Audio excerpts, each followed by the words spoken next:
生活係唔容易嘅，但好多人都為咗佢理想，為咗佢哋嘅夢想，繼續堅持。有啲人會大打飛機啦，有啲人玩浸冰水啦，亦都有啲人要參加中年嘅聲音。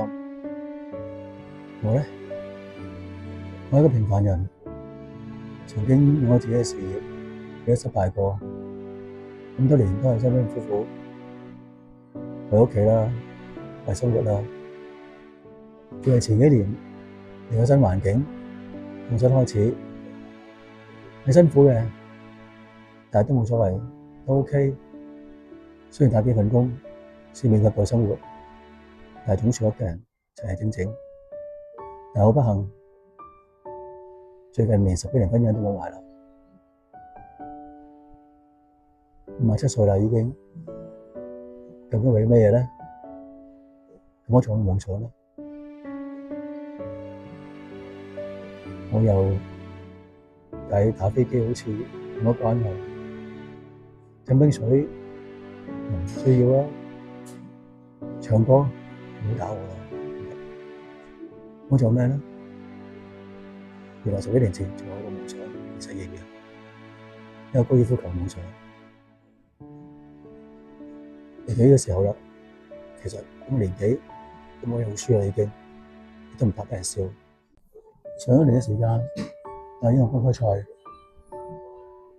我知道呢個好黐線嘅任務，亦都可能係一個不可能完成嘅任務。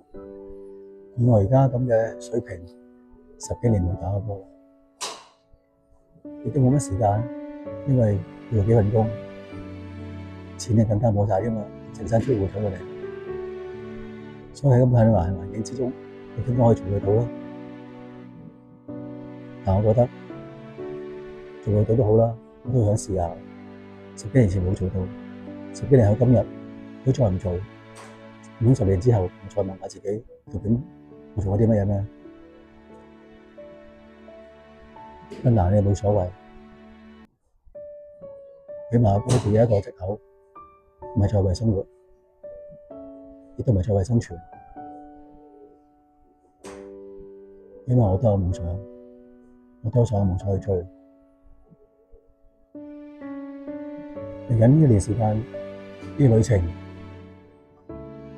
希望堅持落去，亦都希望大家陪住我，見證我行呢個旅程。